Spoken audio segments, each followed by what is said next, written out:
nuevo. Ya sé que no sé qué fecha es a partir de la cual no se dice, pero yo lo digo. Me da igual.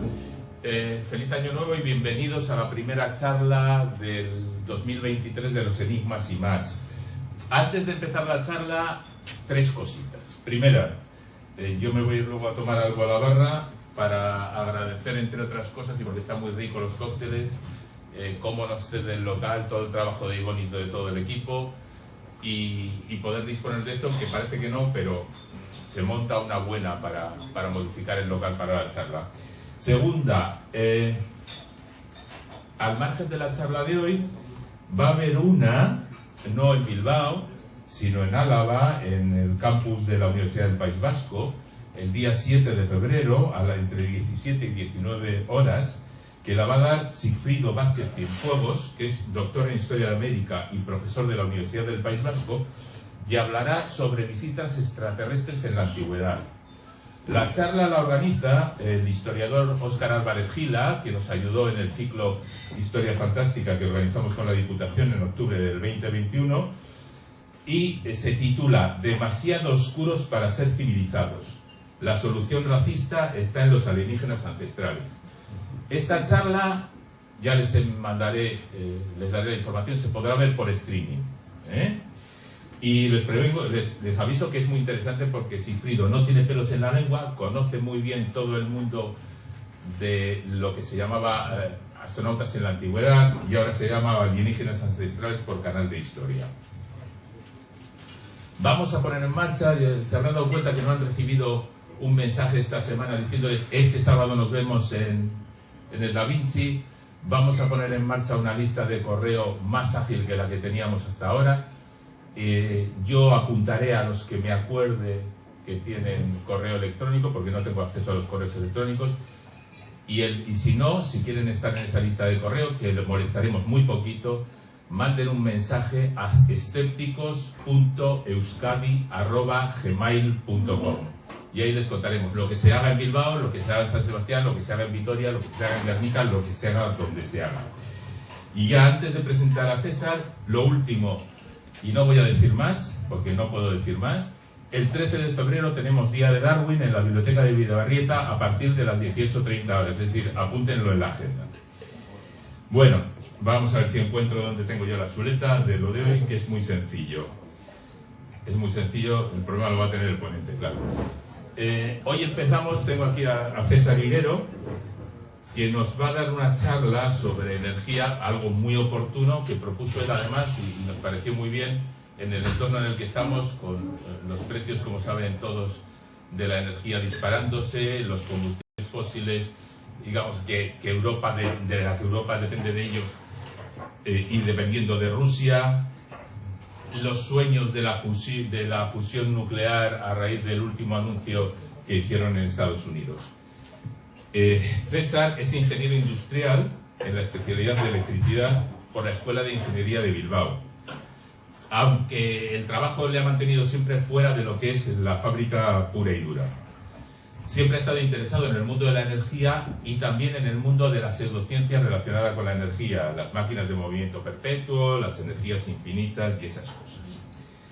Es aficionado a la ciencia ficción, muy aficionado a la ciencia ficción.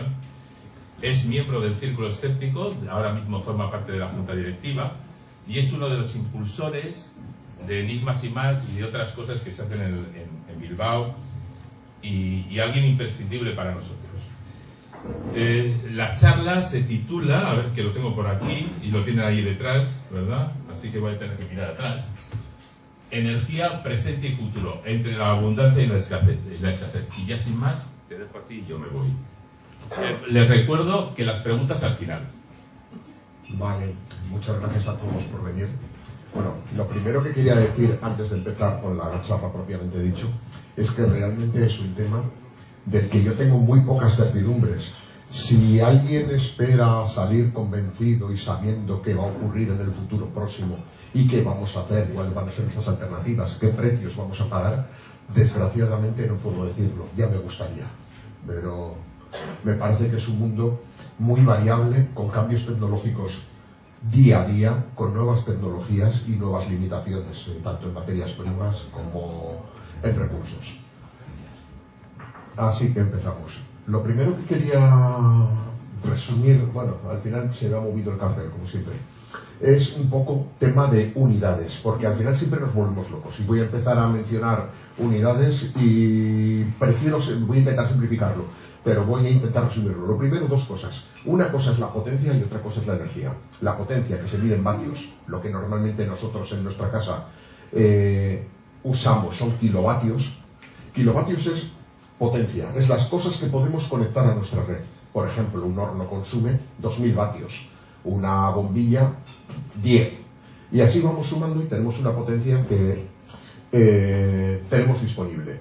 Y lo otro es energía. Energía es lo que realmente hemos gastado al final. Por ejemplo, una cosa que consuma 1 kilovatio, en una hora habrá gastado 1 kilovatio hora. Y eso es lo que después la compañía eléctrica nos va a cobrar. Y a continuación, bueno, pues utilizamos, cuando hablamos de cosas más grandes, utilizamos, a ver si así está mejor, utilizamos factores. El kilo significa 1000, el mega significa 1.000.000, y bueno, vamos, digamos, multiplicando de saltos en saltos, de 1000 en 1000, porque si no tendríamos que decir números muy grandes y que no son cómodos de manejar. Cuando hable de potencia, como voy a hablar normalmente de grandes estructuras tipo país, normalmente hablaré de megavatios. Algunas veces mencionaré gigavatios, pero normalmente mencionaré megavatios. Y cuando hable de la energía que gastamos en un periodo como un año, un mes o un día, normalmente utilizaré el término gigavatios hora. Si es lioso, tampoco os preocupéis mucho. Voy a intentar que las cifras sean comparadas, para que más que hablar de que si son 18 gigavatios hora, comparemos 18,6, por ejemplo, para entender de qué estamos hablando, qué saltos hay y cuál es la situación en la que estamos. Una primera nota que quiero decir: la energía que estamos pagando es muy barata. Y ya sé que estaréis pensando que hace 2 meses habéis pagado 250 o 300 euros de electricidad y que antes de ayer llenasteis el depósito del coche y pagasteis 120 euros. Sí, lo sé, y aún así es barata. Luego lo intentaré justificar. Para entenderlo también un poco, veamos un poco cómo es la historia del uso de la energía. Desde mi punto de vista hay un momento clave, y es la revolución industrial. Hay un antes y un después del uso de la energía. Antes de la revolución industrial, básicamente la energía puede ser la energía personal de las personas, o sea, evidentemente de las personas, el fuego como elemento diferenciador a partir de determinado momento, y empezamos a utilizar la energía de animales que amaestramos y un uso primario de las fuentes naturales. Por ejemplo, un molino para moler pan, para moler harina, o los molinos aerogeneradores, llamarles un poco fuerte, en Holanda para bombear agua. Pero el gran cambio se produce en el siglo XVIII con el carbón. Ya conocíamos el carbón. Lo que se inventa en este momento fundamentalmente es la máquina de vapor. La máquina de vapor nos permite acceder a la energía de forma masiva, a la energía del carbón de forma masiva. Empezamos a tener a nuestra disposición energía de una forma industrial. Con la máquina de vapor empezamos a tener telares automáticos, empezamos a tener bombas en determinadas instalaciones y eso es, pasamos de un uso casi artesano a un uso industrial.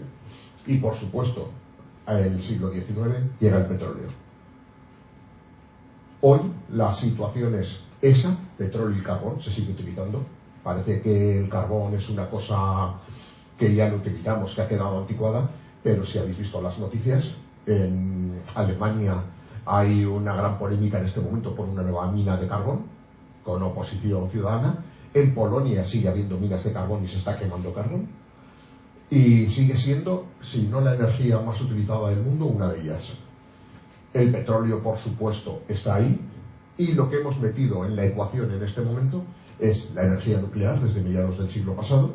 Y, por supuesto, utilización de energías renovables, eólicas, solares y algunas otras que veremos después, que van ocupando un puesto importante en nuestro mix energético.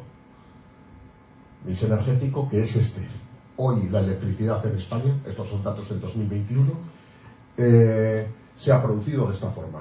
Destaca como la energía más abundante la energía eólica, seguido de nuclear y gas. Esta es nuclear y esta es gas. Y solar. Para no liarnos con demasiados numeritos, lo voy a resumir así. El 47%, casi el 50% de la energía eléctrica en España en 2021 se produjo con energías renovables. Un 21% es nuclear y un 32% es con energías fósiles, mayoritariamente gas natural. En 2022 la situación es un poquito peor porque hemos quemado mucho más gas que otros años, fundamentalmente, o al menos una de las razones, por nuestras exportaciones a Francia, que debido a sus problemas con sus centrales nucleares ha sido un gran consumidor de energía este año de nuestra energía. Pero esta foto, que nos parece muy bonita, es muy parcial. El consumo real de energía en nuestro país se parece mucho más a esto. La mitad de la energía es petróleo. Y, bueno, aquí un cachito sería el gas que gastamos para electricidad, pero podríamos decir que la mitad y otro, un 25%, es gas de uso convencional. Eso quiere decir que solo el 25% de la energía que actualmente consumimos la gastamos en forma de electricidad. El otro 75% son directamente, completamente renovables. Solo el 12% de toda la energía que hemos gastado en 2021 es renovable. Ya no estamos tan bien. Esta situación es insostenible por varios motivos. Uno de ellos, evidentemente, es económico, sin más. España en 2021 pagó aproximadamente 25.000 millones por las compras de petróleo y aproximadamente cerca de 6.000 millones por las compras de gas. Estos son más de 30.000 millones pagados al extranjero por energía. Esto es más o menos lo mismo que tenemos de déficit económico en este país, de déficit comercial. Es el mayor número de importaciones que de exportaciones. Y esta situación es del 2021. 2022 fue mucho peor. Ya sabéis que en el 2022, por la crisis de la guerra de Ucrania, el petróleo de esos 60 euros ha subido aproximadamente a 100. La media no la tengo, pero ha habido picos más altos todavía. Y el gas natural, que en el año anterior se pagaba, 14 euros por megavatio hora, ha llegado a tener picos también de más de 100, de 114. Evidentemente eso significa que este año hemos podido estar en 50 y tantos mil millones de dinero que hemos pagado. No va a mejorar la situación, desde luego no va a mejorar los próximos años, no va a bajar demasiado estos precios de energía. Y el petróleo no es inacabable. Este cuadro son las reservas oficiales según el British Geological, no sé exactamente el nombre, pero un centro británico. Si miráis, pues tenemos las reservas confirmadas, 1.680.000 millones de barriles. Es una cantidad que parece importante, pero estamos gastando 30.000 millones de barriles entre todo el mundo al año. Esto daría una cifra de unos 50 años si seguimos gastando esta cifra y si no aparecen reservas nuevas. Hay reservas nuevas. Sabemos, por ejemplo, que en el Ártico hay unos 160.000 millones de barriles, estimado por el Instituto Geológico de Estados Unidos, que están sin encontrar y sin explotar. Pero tampoco significa una cantidad tan grande comparado con esto. Es un 10% más, no es mucho más. Habrá otras reservas también marinas pendientes de encontrar. Pero ya os fijáis que tenemos un problema. Y luego hay una cosa que es peculiar. Si os fijáis, el primer país es Venezuela y el tercero Canadá. Estos dos países se caracterizan porque gran parte de sus reservas son petróleos no convencionales, son petróleos pesados. En el caso de Canadá, fundamentalmente arenas bituminosas, y en el caso de Venezuela, los petróleos pesados de la cuenca del Orinoco. Estos petróleos son energéticamente mucho más exigentes para su explotación, tanto extracción como refinado y tratamiento. Por ejemplo, en Canadá estaba leyendo en la Wikipedia antes de ayer, y el proceso de extracción significa inyectar en el suelo vapor de agua que se obtiene a partir de uso de gas.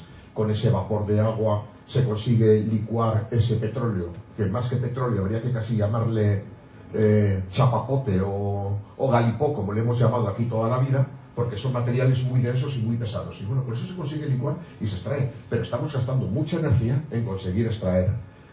Se consigue recuperación y factores de recuperación de 7-1, 8-1, que están muy lejos de lo que en el petróleo tradicionalmente se ha conseguido. El resto de los países, pues también, bueno, un detalle también interesante. Si os fijáis, el mayor productor del mundo de petróleo en estos años anteriores, Estados Unidos, no tiene grandes reservas. El motivo es que lo que ha estado utilizando son petróleos también no convencionales obtenidos a través del fracking, una tecnología también energéticamente muy poco sostenible, muy cara y sobre todo energéticamente muy cara y poco rentable a largo plazo. Entonces, no sé lo que va a durar el petróleo, pero los petróleos convencionales poco a poco se van agotando. Bueno, queda Arabia Saudí ahí con un montón, pero nos va a originar problemas. Y el precio, pues la tendencia es un poco difícil verla, porque claramente es un mercado muy especulativo. Si os fijáis, los puntos clave que se ponen son incidentes políticos más que económicos.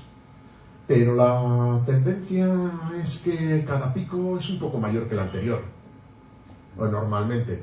Y desde luego, con los petróleos cada vez más caros, tenemos un problema futuro, que esa cifra inicial que dábamos, o sea, que se va a acabar, y que los precios no van a ir a mejor. De todos modos, bueno, me saltaba una cosita. Esa frase de ¿se va a acabar el petróleo? No, evidentemente no se va a acabar el petróleo. Dejaremos de explotarlo porque económicamente y energéticamente no va a ser rentable, pero van a quedar ahí reservas. Pero es como si se hubiese acabado. No va a llegar un día que abramos el grifo y no hay, simplemente habrá un día que ya no queramos seguir sacándolo porque no compensa.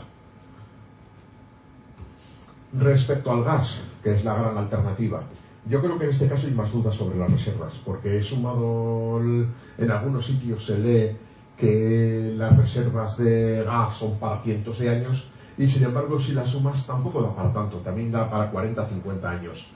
Tiene que haber más reservas que no sabemos, pero tampoco parece una gran solución a largo plazo. Y por supuesto el gran problema de los combustibles fósiles que estamos utilizando: contaminación y emisiones de CO2. Y la contaminación mata. Esa imagen anterior, que es humo, contaminación de las fábricas, ahora parece que aquí no se da, porque estamos acostumbrados a que nuestras plantas parecen más limpias. Pero si miráis los datos en los centros de las ciudades, la contaminación es una realidad. Y los datos de que esta contaminación en las ciudades originan enfermedades y causan muertos es un dato real. Y está pasando. Y el cambio climático del que ahora hablamos va a originar problemas muy serios de hambre, de desastres naturales, y hay que tenerlo en cuenta.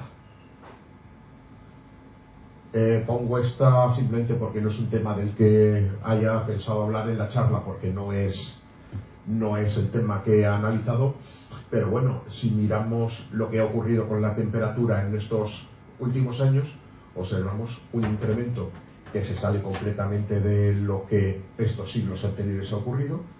Y si vemos las simulaciones que se han hecho con ordenadores, simulando solo procesos normales y simulando el CO2 emitido por nosotros en la carrera industrial, se ve claramente que la temperatura que se está observando encaja con el modelo de temperatura observada.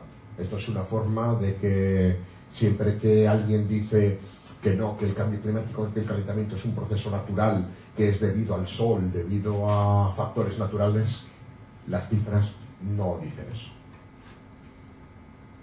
Por eso os decía, por todo esto os decía que la energía es muy barata. Si os dais cuenta, no estamos pagando realmente todo el coste que está teniendo este uso de energía. Pero además, pensad, compara con la energía disponible hace 50-70 años. En casa de mis padres, la iluminación se hacía con bombillas de mucha menos potencia que la de ahora, porque no había dinero ni energía disponible para hacer otra cosa. Y en años anteriores, en las épocas de mis abuelos, todavía peor. Y hoy tenemos, no sé, en el salón de cada uno tenemos una lámpara halógena maravillosa o OLED maravillosa de 50 vatios, que 50 vatios significa que al día nos consume pues 1 kilovatio hora aproximadamente, que significa 20 céntimos, 30 céntimos. Pensad, intentar eliminar eso con velas, como hacían no hace tanto tiempo. Y pensad lo que costaría eso, con el riesgo que además supone. El precio que pagamos es muy inferior. Sorprenderíamos a nuestros abuelos con la disponibilidad que tenemos actualmente y con lo poco que pagamos proporcionalmente a nuestros ingresos por todo ello. Y la gasolina, bueno, mejor no lo comparamos con tener animales, ¿no? Porque un vehículo nos transporta a nosotros y otras 4 personas, y las maletas, pues por 6 litros a los 100 kilómetros, que puede parecer caro, pero comparad con a qué velocidad vamos y con un animal o con ir andando. Entonces, bueno, como decíamos que esto no es sostenible, Europa, España, se plantea qué hacemos. Y se plantean los objetivos 2050. Esto es de la Comisión Europea. Y la idea de la Comisión Europea lo que nos plantea es la necesidad de ser lo que llaman energéticamente neutros, climáticamente neutros en 2050. Esto significa que el plan para el 2050 es que solo emitamos un 10% del carbono que emitíamos en 1990. Decimos un 10% porque consideramos que ese 10% se absorbe por vías naturales, plantas, etcétera. Pero bueno, es un plan ambicioso, muy ambicioso. En España, básicamente, se aplica el mismo criterio y se establecen los mismos objetivos. Si habéis visto en prensa, se considera pues eso, que no conseguiremos ser 100% energías reciclables, naturales 100%, pero que estaremos cerca. Lo que se habla es de una cantidad de dinero muy importante, unos 500.000 millones, que hay que gastarse. No vale decir ya lo haremos algún día, hay que empezar a hacerlo ya. Esto lo conseguiremos o lo debemos conseguir a través de las nuevas formas de energía, las energías renovables. Voy a repasar un poco, bastante rapidito, las principales que tenemos en este momento y las que creo que podemos tener en los próximos años. La eólica es en este momento la más madura de las que tenemos instaladas. Estamos acostumbrados a ver aerogeneradores por todas partes y por aquí lo estamos viendo marinos, que comentaremos luego. Lo que tenemos es un tema importante y es, si miramos la producción que tienen estos aerogeneradores, solo producen aproximadamente el 25% de lo que podrían producir si el viento fuese perfecto, las condiciones fuesen perfectas y estuviesen produciendo todo el día. Realmente sabemos que hay días que no hay viento. Al final del año, sumando todo lo que han producido, aproximadamente conseguimos de las centrales eólicas un 25%. Tengamos cuenta ese dato porque hay que tenerlo comparado con, si queremos quitar por ejemplo, una central de gas que produce el 100%, o puede producir el 100%, no vale quitar 1 megavatio y poner 1 megavatio. Habrá que tener en cuenta este 25%. En el caso de la eólica marina, el rendimiento es mucho mejor, sería casi un 45 o 50%. El motivo es que en el mar, en principio, los flujos de aire son más estables y más continuos. El problema que tenemos en España con la energía eólica marina es que nuestro mar es muy profundo. No tenemos plataforma continental y la tecnología que se está utilizando en el norte de Europa son aerogeneradores unidos al suelo, y aquí no se puede poner. Aquí tenemos que poner flotantes y es una tecnología todavía no desarrollada. Hay algún prototipo, me parece que en Canarias hay un prototipo. Aquí estaba previsto poner uno frente a Mutriku, no sé si se ha puesto o está a punto de ponerse, para probar la tecnología y ir viendo cómo funciona.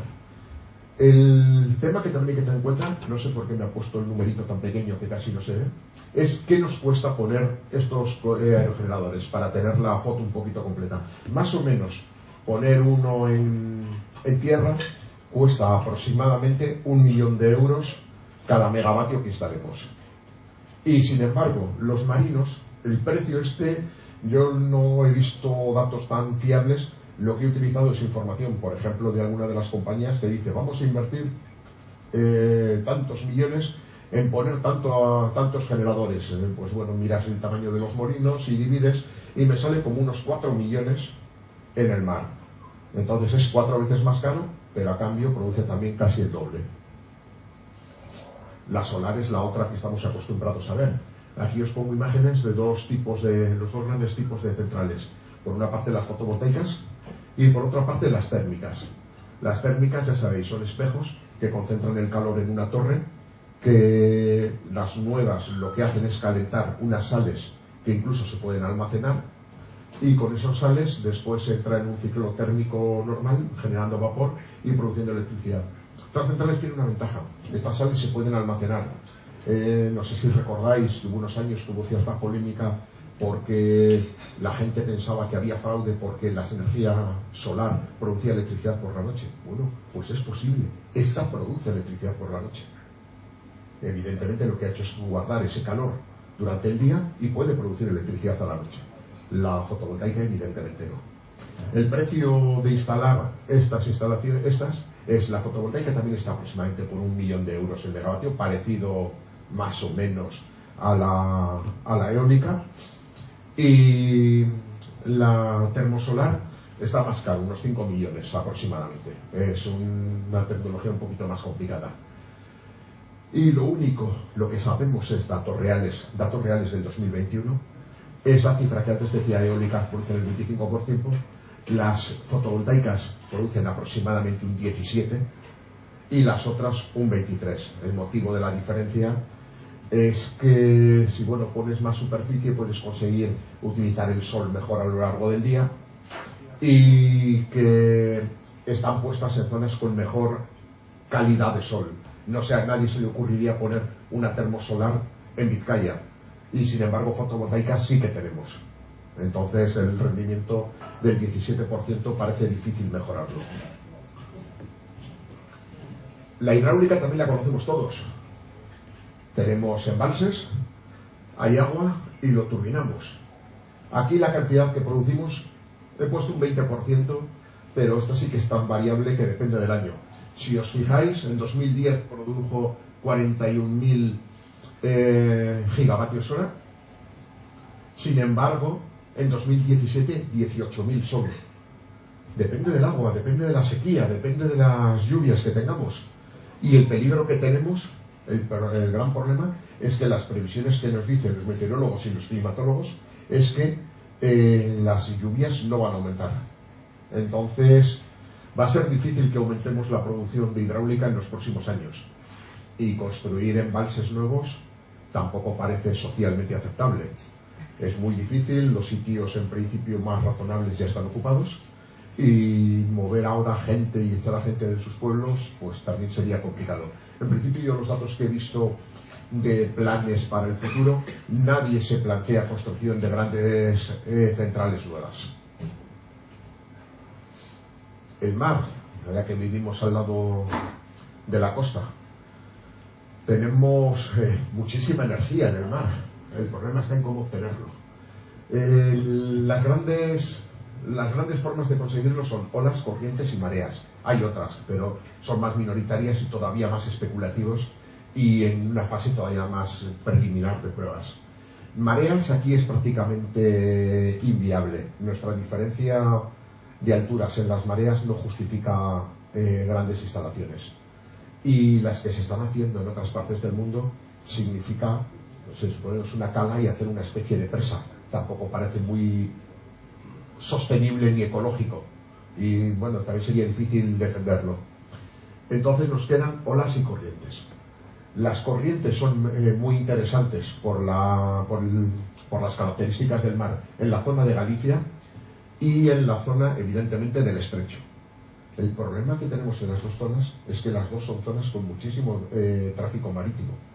Poner determinadas instalaciones en esos sitios podría ser complicado. No me imagino poniendo instalaciones lo que sé, de este tipo en el fondo del estrecho, con el paso de barcos y el paso de submarinos nucleares americanos. No creo que durasen mucho.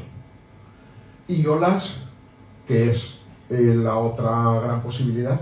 El norte de la península también es una zona adecuada, con potencias en el mar disponibles de entre 20 y 40 kilovatios por metro lineal, que bueno, no está mal.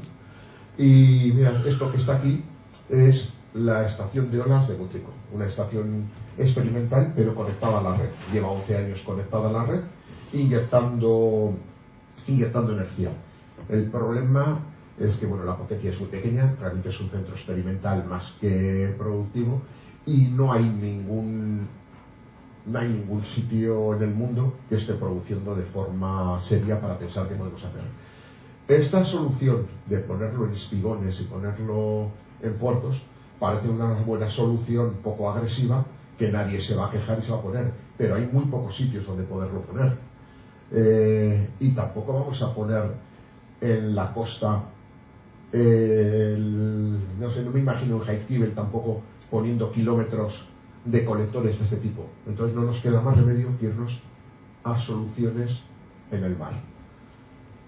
Lo que pasa es que es una tecnología absolutamente en desarrollo, que no sabemos por dónde va a ir, que nadie tampoco dice qué rendimiento se puede conseguir, y que para conseguir una potencia un poco apreciable haría falta poner también muchísimos metros, kilómetros de instalaciones de este tipo. Y el mar es un ambiente tan desagradable y tan agresivo que no está muy claro tampoco cómo hacerlo. Posiblemente sea una cosa que nos ayude en los próximos años, pero yo creo que está bastante lejos todavía de que podamos disponer de ello.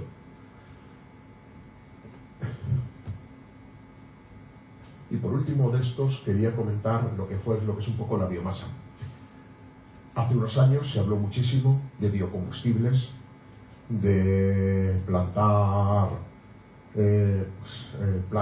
caña de azúcar como en Brasil, o maíz en Europa, para sacar bioalcohol o biodiesel. Esto afortunadamente ha quedado bastante, y lo digo en serio, ha quedado bastante en el olvido, porque lo que está originando son problemas serios en los circuitos de alimentación. Sustituir un terreno que se utiliza para plantas que nosotros comemos para una planta que puede producir biocombustible no parece una buena solución. Y utilizar un material como el maíz, que directamente lo comemos, es todavía peor.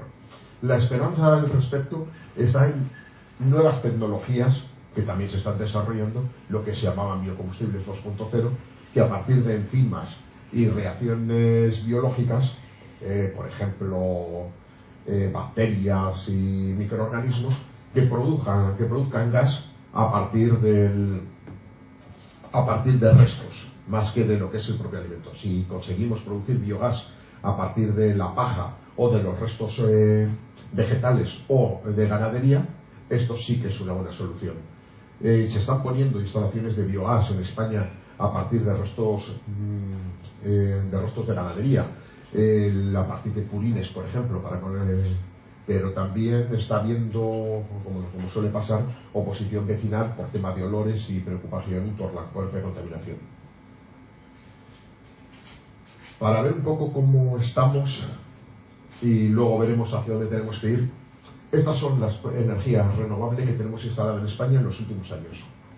Si os fijáis, bueno, la hidráulica que decíamos, de hecho se ha reducido un poquito porque se ha quitado algún embalse de estos viejos pequeños por razones medioambientales. La solar prácticamente se ha duplicado y la eólica ha aumentado. El resto, bueno, algunas instalaciones de este tipo que tienen menos importancia. Pero olvidándonos un poco de la hidráulica, que como la considero casi estable, poco margen vamos a tener de maniobra, creo que la cifra importante es que tenemos en este momento unos 50.000 megavatios instalados en España. La pregunta es cuánto nos va a hacer falta si queremos llegar a ese plan del 2050 en el futuro. Evidentemente, si decimos que actualmente estamos produciendo un 12% de la energía renovable, vamos a tener que aumentar muchísimo. Bueno, menos mal que las renovables tienen aceptación social, ¿verdad? Rechazo vecinal a los parques eólicos, tal. El alcalde de Castilla-La Mancha contra el boom de las microplanchas. Crece el rechazo a los macroparques eólicos. También aquí, esto es de hace unos años.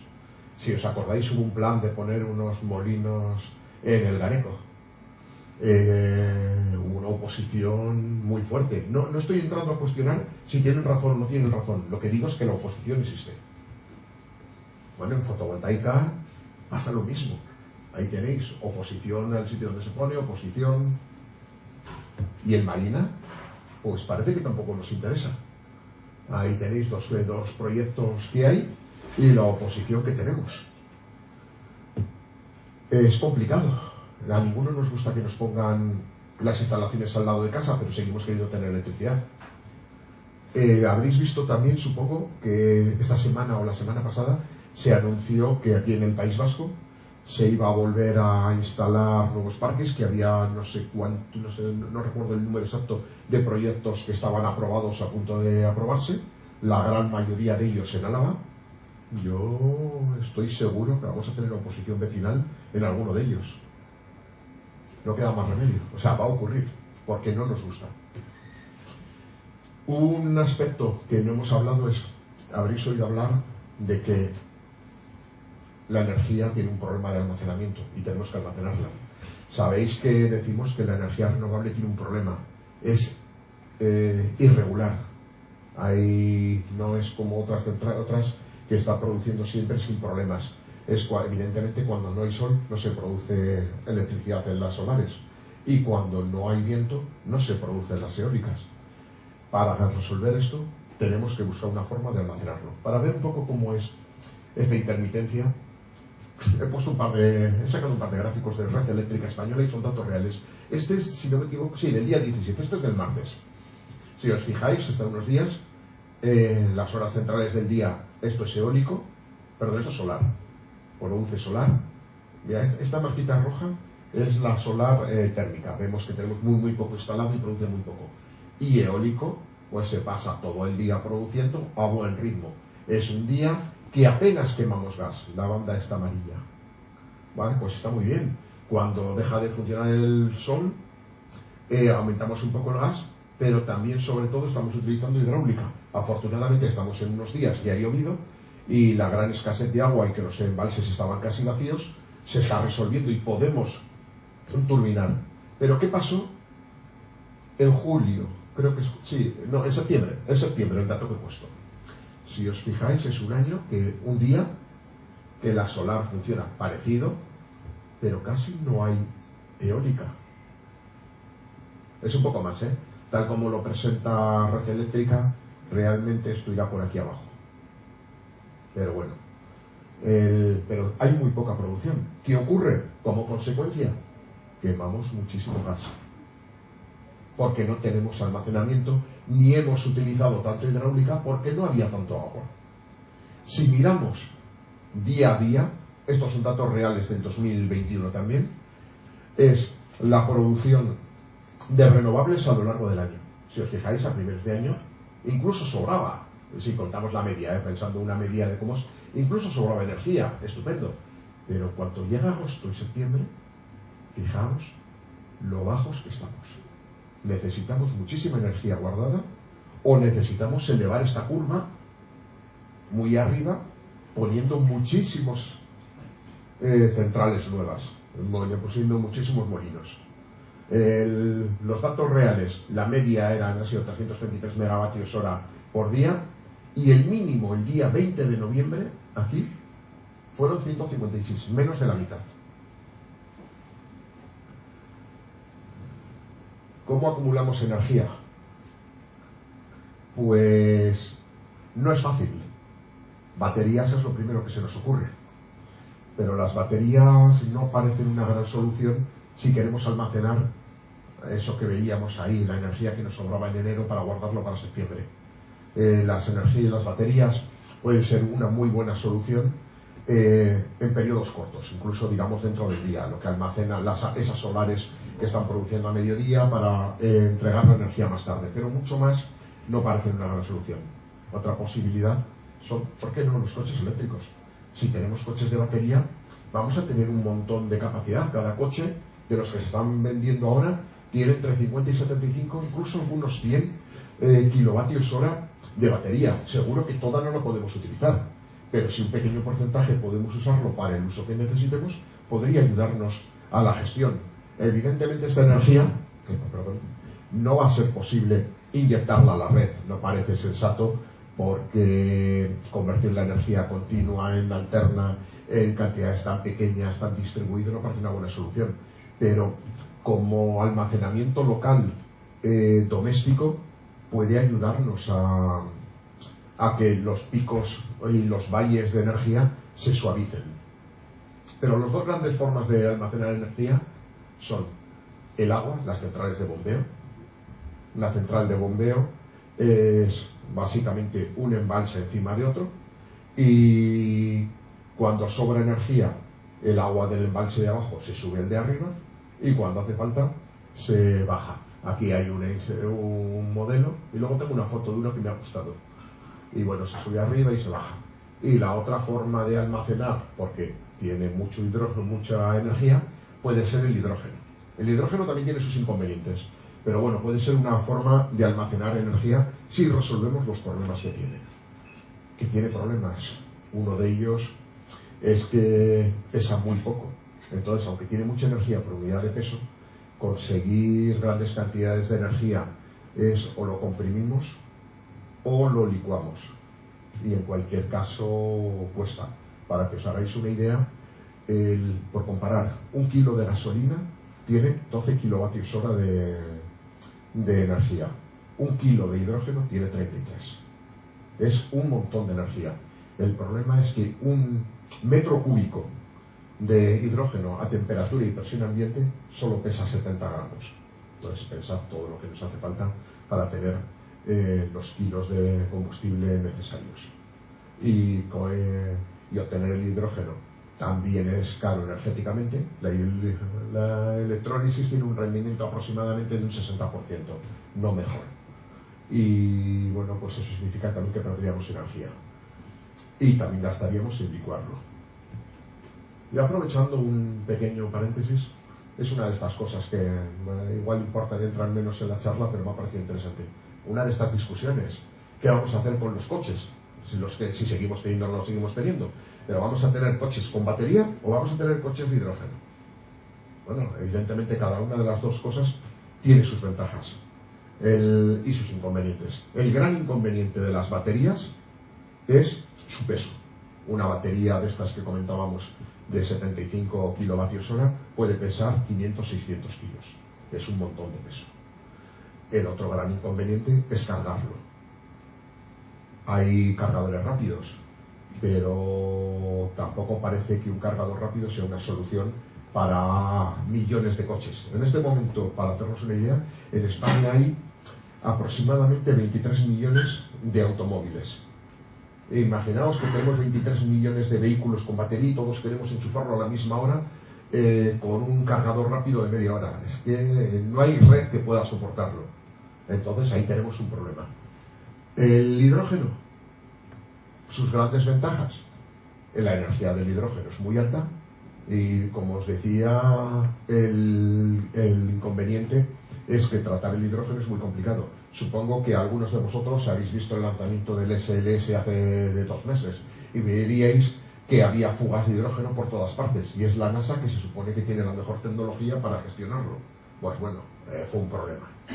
El hidrógeno, si queremos tener una cantidad razonable de 5 o 6 kilos de hidrógeno en el coche para que nos dé una autonomía de 500, 600 kilómetros, un poco comparable a lo que podemos tener en los vehículos actuales, necesitaríamos unos depósitos que ocupan unos 200 litros, es un volumen apreciable. El peso entre depósito y el propio material también va a pasar de 200 kilos. La carga, pues habrá que hacerla un poquito con cuidado, porque no será como, aunque sea más parecida a la de la gasolina, no va a ser apretar un botón, sino que tendrá que ser un dispositivo hermético, etcétera. Pero bueno, se puede conseguir. Pero el gran inconveniente, o la gran ventaja de la batería, es el rendimiento energético. Desde electricidad hasta la eficiencia en el vehículo, una batería tiene una eficiencia aproximada de un 73%.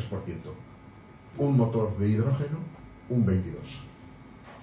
Esto significa que no hay, pocas cosas hay tan eficientes en este sentido como las baterías. Aquí la tercera columna que viene es otra posibilidad que es que utilizar el hidrógeno como si fuese gasolina. O sea, quemarlo. En vez de utilizarlo en una pelea de combustible como es esta que es lo normal que se hace, es quemarlo. Tiene la gran ventaja de que la forma de funcionar el coche es más parecido a cómo estamos acostumbrados a conducir. Pero el problema es que el rendimiento es muy malo. Lo que os decía, esto es una central de almacenamiento. He puesto la foto porque me ha parecido bonita. Está construida un embalse 500 metros más arriba de la presa y lo que se hace es bombear desde la presa, desde el embalse de abajo a la instalación de arriba. Esta es la muela, está en la ribera del Júcar, me parece, lo tengo apuntado y no he cogido los papeles. Y bueno, pues es está considerada la central de bombeo más grande de Europa, más grande es por potencia, no por capacidad. Pero yo en estos casos lo que me hago es también una pregunta. ¿Cuánta energía tenemos almacenada en este tipo de instalaciones? Porque no nos hace falta, lo que nos hace falta es mucha energía. Habéis visto que tenemos valles muy profundos que tenemos que alimentar durante todos esos días. Pues no está claro, porque en ningún sitio me lo ponen. Lo que sí me ponen es que tenemos instalada una potencia de 8.300 megavatios y según los informes del Ministerio de Transición Ecológica, el plan es que para el 2050 tener unos 30.000. Lo que sí sé es que instalaciones de bombeo potencia ha instalado en España 3.300 megavatios y que producen aproximadamente 2.700 gigavatios al día. Por tener unos números, no nos liemos mucho con ellos. Y la pregunta es, ¿cuánto hay? Pues os digo los datos que tengo, los que he conseguido.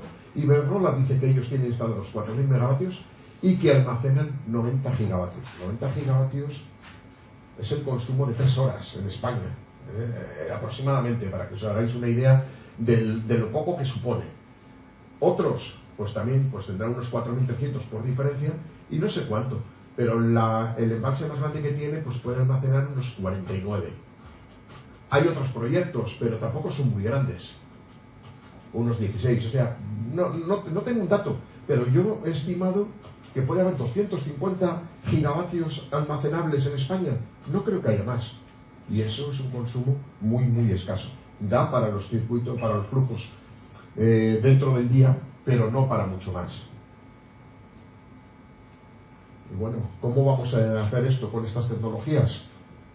Pues vamos a usar la bola de cristal, ¿no? Bueno, más que la bola de cristal la han utilizado también otros. Voy a presentaros el primero, el plan que presentó Greenpeace. Me parece que lo presentó en 2004.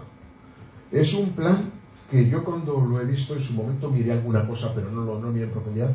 A veces me sorprende.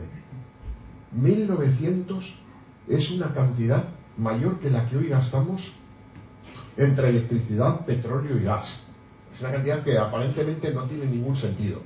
Pero bueno, si miramos un poco cómo se supone que llegan a eso, hablan de unas producciones solares que no se llega con los rendimientos reales y con el sol que nos llega a este país de ninguna forma. Con suerte, esto deberían ser 700, con suerte.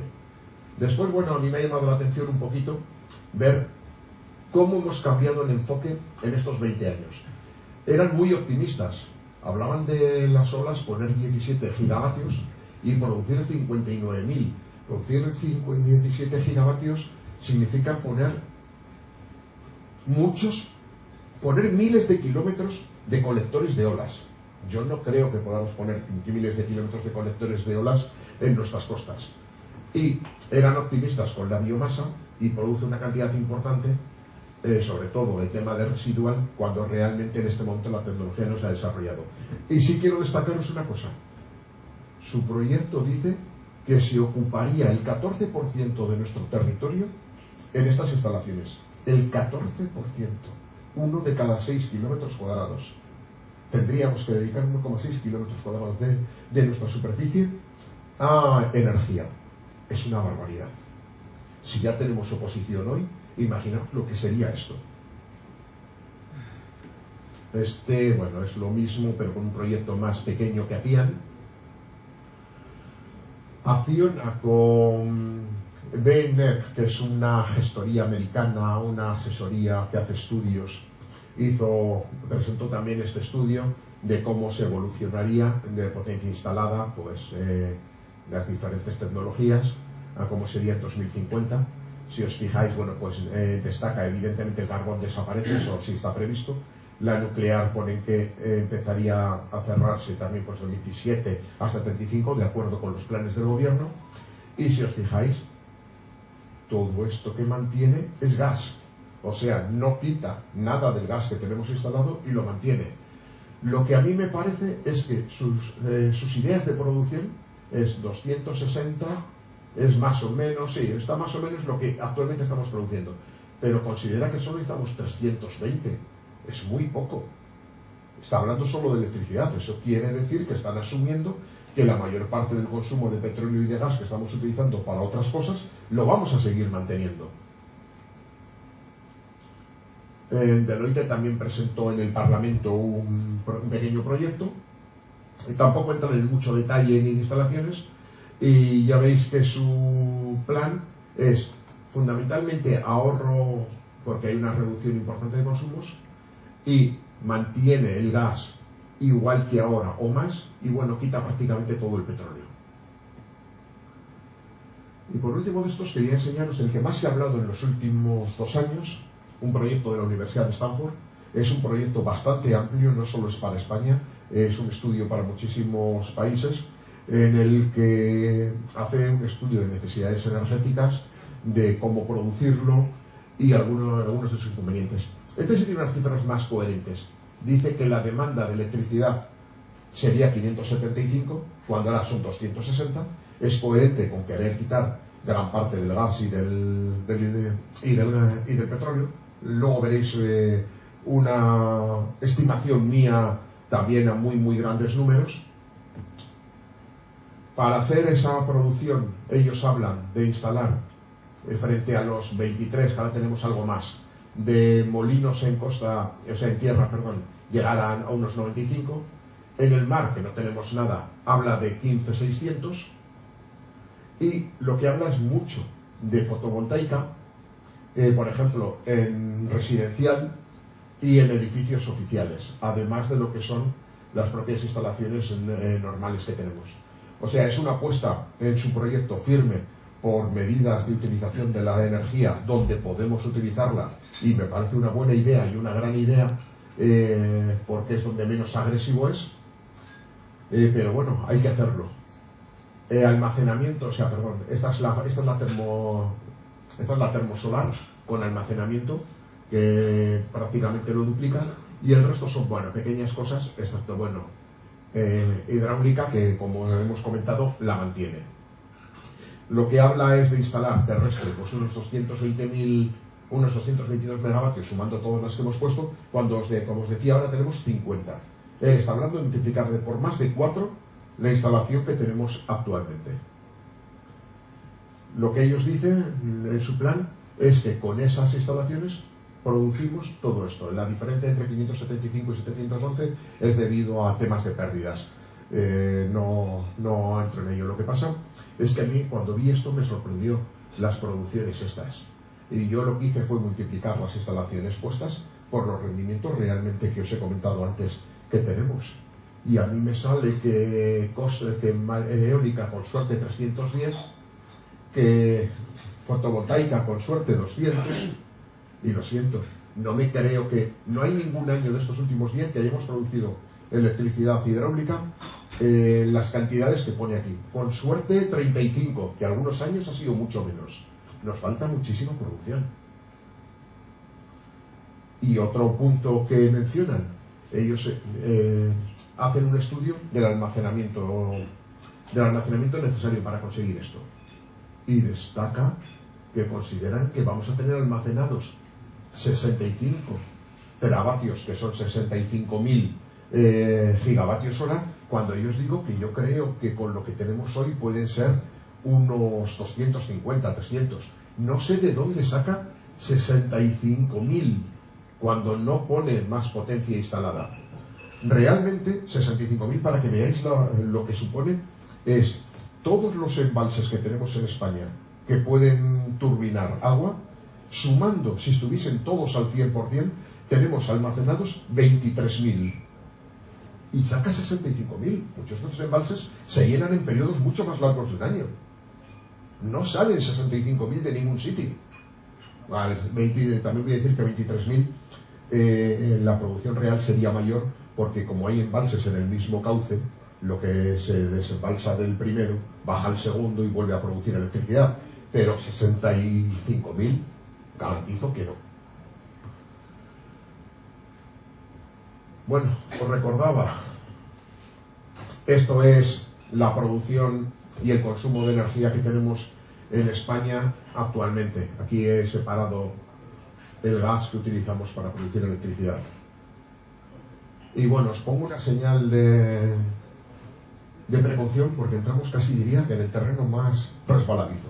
Unos números que me he puesto a hacer yo, con lo cual os aviso que hay que verlos con reservas. Hay que verlos, son, como se suele decir, cálculos de servilleta, son grandes números para hacernos una idea de órdenes de magnitud, no son cifras reales. Lo que he hecho es estimar que si esa energía anterior que teníamos la convertimos en electricidad, manteniendo aproximadamente la idea de mantener como un 10% de la energía con emisiones de CO2 de la energía actual, tendríamos una producción, una necesidad de consumo de unos 600.000 de energía eléctrica, y bueno, y dejo pues eso, aproximadamente un 10% de lo actual como petróleo y gas. No voy a entrar en esa parte y me voy a centrar en la parte eléctrica. La idea es que todo sea renovable. No queremos nucleares. Entonces, ¿cómo lo vamos a hacer? Os recuerdo la intermitencia. No vale decir que divido esos 600.000 entre la potencia instalada. Aquí nos sobra energía, aquí nos falta. Tenemos que guardarlo de un momento a otro. Así que he hecho, con esos datos reales de producción, con lo que realmente produce, con el rendimientos reales que han tenido día a día, me he puesto a simular en función de si ponemos la potencia instalada que podamos tener y el almacenamiento que podamos tener, cómo encaja. Quiere decir que lo rojo es que no nos llegaría, que tendríamos días que no tendríamos electricidad en nuestra casa, y lo verde evidentemente es que sobra. Lo que importa es la diagonal. Evidentemente, si no tenemos nada de almacenamiento, necesitaríamos como 600.000 megavatios instalados. Ahora tenemos, os recuerdo, 50.000. Evidentemente esta es una situación falsa. Ya tenemos algo instalado. Cero nunca va a ser. Nunca vamos a estar menos de 1.000. Me parece ridículo pensar que vayamos a estar. Quizás más probable 2.500, porque más que esto tampoco me lo creo. Opinión personal, pero no me lo creo teniendo en cuenta las posibilidades que tenemos. Y si estamos en 2.500, para estar cómodos vamos a tener que andar entre 350 y 350.000 megavatios instalados. Esto es entre 6 y 7 veces lo que tenemos ahora. En 25 años, multiplicar por 7 veces la potencia instalada en renovables. No me lo creo. Quería haber evitado en la charla frases como no me lo creo, pero en esta no me queda más remedio que decir que no me lo creo. Entonces, ¿qué creo que va a ocurrir? Esto, lo vamos a apoyar con gas, no nos queda más remedio. Si habéis visto en alguno de los cuadros anteriores, el gas no se quita. Y también he hecho mi borrador. Quito las cifras más altas porque no me las creo, y quito las más bajas porque espero que lo que sí hagamos sea tener al menos 200.000, multiplicar por 4, que es un esfuerzo serio, ¿eh? Es un esfuerzo muy muy serio, pero espero que lo hagamos. Y esto es lo que significan estos números. Mira, los decimales tenía que haberlos quitado, porque esto es como pretender ser preciso en lo que no puede serlo. Pero bueno, esto significa que si tenemos un almacenamiento de 5.000 y instalamos 250.000, más del 9% de la energía tendremos que conseguirla de gas, a sumar a las cantidades anteriores. Si queremos reducir esta cantidad, ¿por qué pinto en rojo y en verde? Porque estas cantidades parecen razonables y estas parecen altas para nuestro objetivo. Hay otra posibilidad.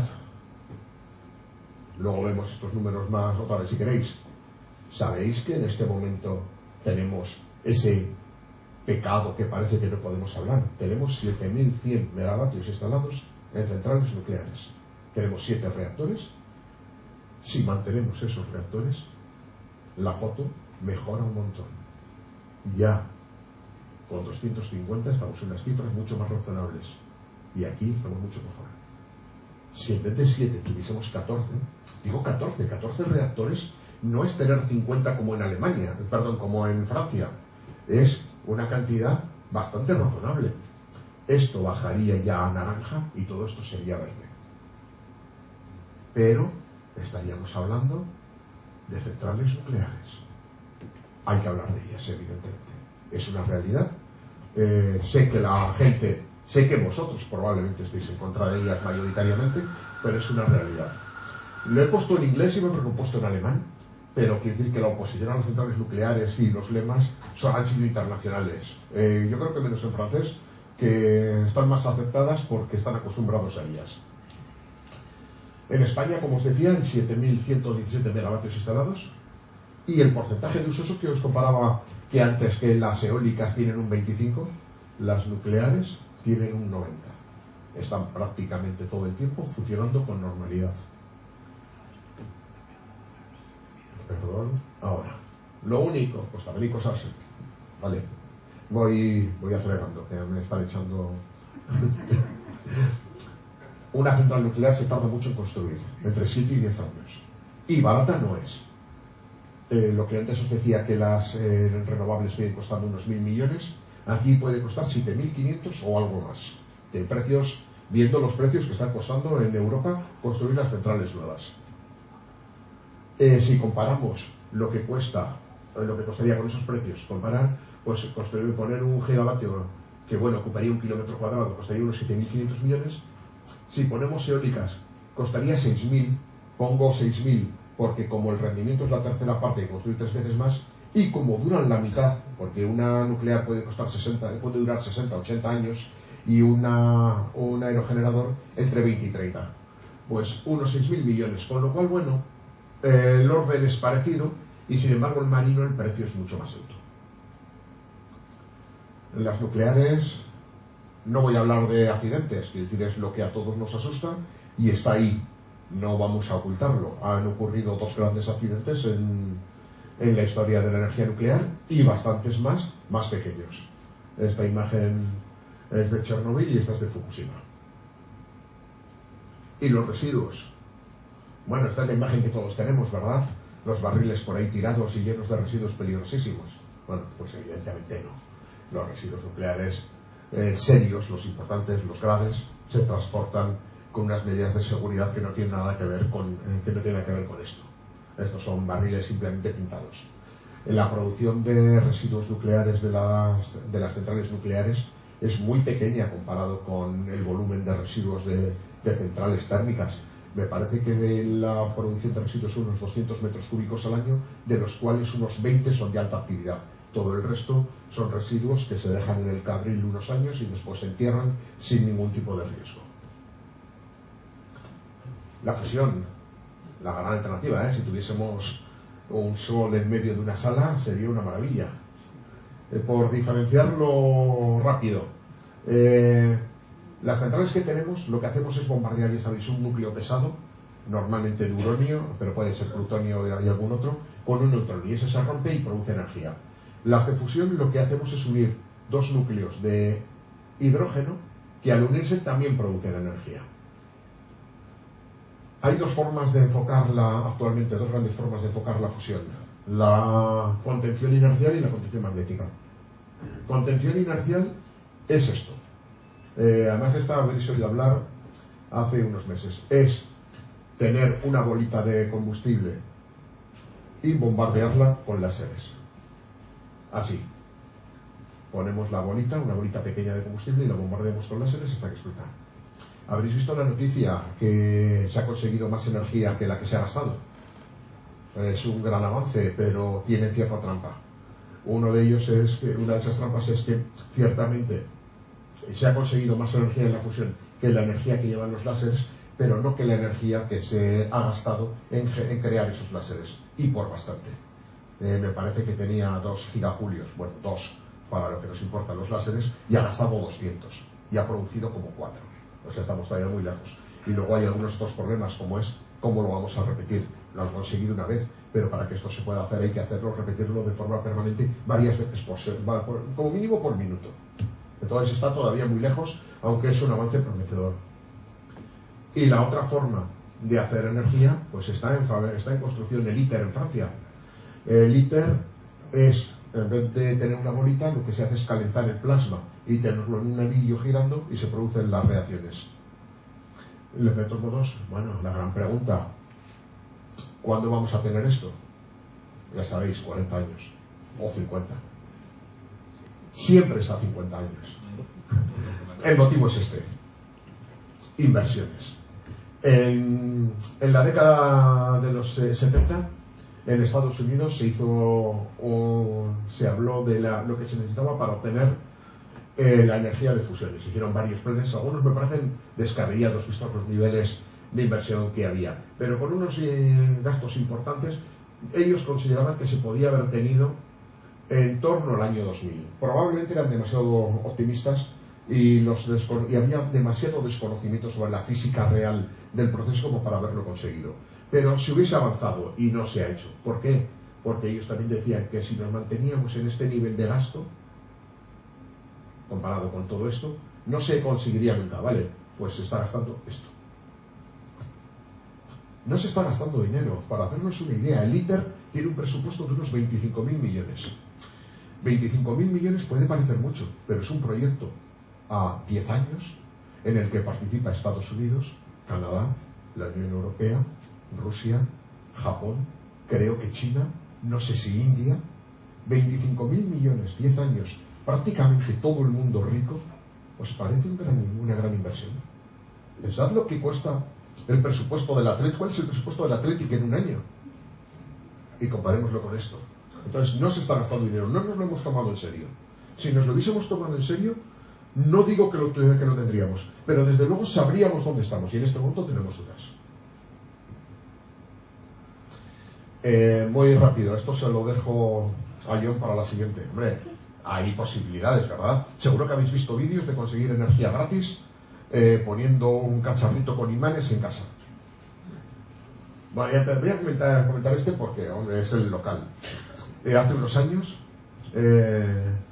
Arturo Esteve se paseaba por los pueblos de España en una moto, llegaba al pueblo, pedía un botijo con agua, por supuesto echaba un trago de ese botijo para que se viese que era agua, y llenaba los depósitos de su moto. Y bueno, ponía la moto en marcha y andaba. La moto andaba con agua. Bueno, y ahora, por lo que he leído, lo que ocurría es que en estos depósitos había boro metálico, que el boro reacciona con el agua produciendo hidrógeno y oxidándose. O sea que lo que había construido era un motor de hidrógeno. El gran problema es que el boro metálico es muchísimo más caro que la alternativa de gasolina o de gasóleo que podemos utilizar. Entonces, realmente no inventó nada, pero se habló muchísimo de que los grandes poderes, incluso Franco lo había ocultado porque le interesaba. Las máquinas de movimiento perpetuo a mí me encantan, es que, ¿qué voy a decir? Esto es un vídeo evidentemente hecho por ordenador porque no giran. Es, en teoría, como el brazo por la derecha es más largo por el propio peso, giraría, evidentemente no. Y actualmente en los últimos años lo que se ha hecho sobre todo son imanes, dispositivos con imanes. Yo siempre he pensado que es que los imanes todavía nos parecen mágicos. La mecánica estamos acostumbrados, la gravedad vivimos en ella, pero los imanes, eso de que hay algo que sin contacto se acerca, no lo entendemos lo mismo y nos inventamos cosas, pero bueno, no entramos nada más. Y esto sí lo quiero mencionar también, la fusión fría.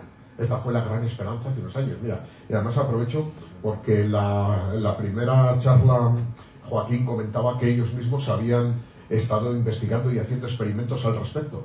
Y bueno, que conseguían, también comentó que algunas cosas raras habían visto. Estas dos personas, Pons y Feisman, como dice aquí, dos oscuros químicos que provocan la excitación y el enfado en el mundo científico. Publicaron, son dos personas que trabajaban en electrólisis, y publicaron que habían visto que con electrólisis en agua pesada se producían reacciones nucleares, que se producía energía, no sé si llegaron a detectar ellos que se emitían neutrones o solo fue energía, y fue un auténtico bombazo en todo el mundo.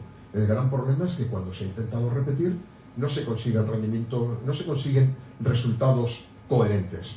Esto fue el primer caso. Ha habido muchísimos otros experimentos, sonoluminiscencia y otros experimentos al respecto, que algunos dicen que sí y otros que, ellos decían que sí, pero nadie consigue repetirlo con estabilidad y que se pueda ver. También ha habido fraudes, porque algunos de los casos que se han visto olían muy mal para conseguir dinero. Y ya para acabar, bueno, voy a saltarme, tengo aquí un poco los informes que he ido bajando para mirar estos, y después alguien quiere se los enseño, un poco bibliografía de todo lo que he estado viendo, y os voy a recomendar un par de cositas rápidas. Me ha gustado en el podcast Nosfera este episodio concreto, porque hace un enfoque diferente del puramente científico. La conversación es con una persona que fue director general en el gobierno de Valencia, y le ha tocado ver el aspecto político. No solo es decir, pues científicamente me encaja, pero hay que ver socialmente cómo se hacen las cosas. Y me gustó la charla. Y bueno, pues el libro Energía Nuclear sabrá el mundo es muy interesante para entender cómo funciona la energía nuclear. Energías renovables, una breve introducción de Nick Jelly, pues un resumen, el fracking vaya timo. Y respecto a lo de la fusión que hemos comentado, este post de Iván Rivera en Naucas está muy bien y es muy fácil de leer y explica muy bien lo que decíamos, que la energía que es prometedor para el futuro, pero que todavía está un poquito lejos. Y bueno, un poquito más profundo acerca de la fusión, Francis Villatoro está muy interesado en el mundo de la fusión y publica muchas cosas muy interesantes y muy al día. Y, a ver, yo me lo he pasado como un enano jugando con la página de Red Eléctrica. Algunas de estas pantallas que os he enseñado son datos de Red Eléctrica. Bajar los datos de cada día. Ver qué ha producido de renovables, cuánto de renovables de cada tipo. Está lleno de datos, se puede pasar horas y horas jugando. Y en esta otra, Fotovoltaicas Geographic Information, es un sitio que está muy bien para ver en cada sitio geográfico qué podéis esperar conseguir de energía solar. A veces nos dicen pon paneles, no sé qué, y dicen ¿cuánto voy a conseguir? Aquí os dicen cuánto se produce. Y bueno, un poco como conclusiones para acabar. Os habréis fijado que me he saltado un montón de cosas. Posible escasez de recursos para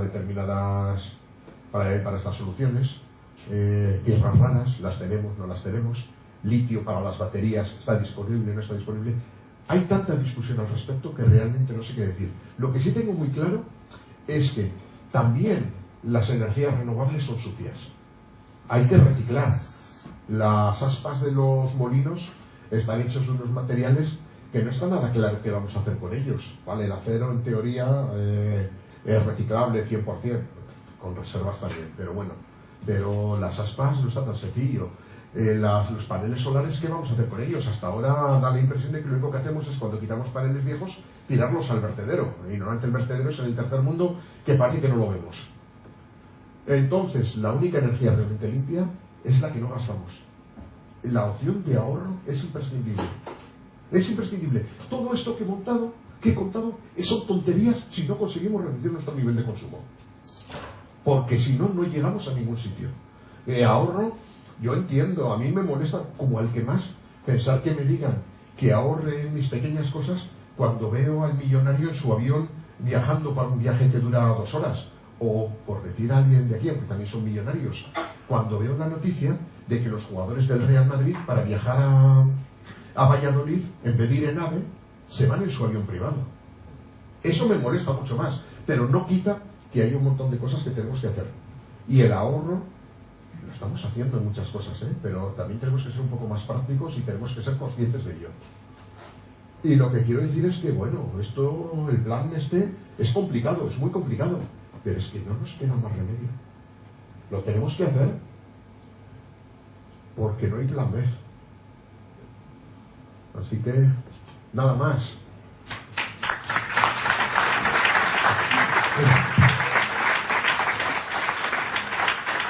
Bueno, empezamos con el turno de preguntas. Levanta la mano y yo me acerco con el micrófono para que se grabe y lo que quiera le preguntar a la artista. Así que me bajo y me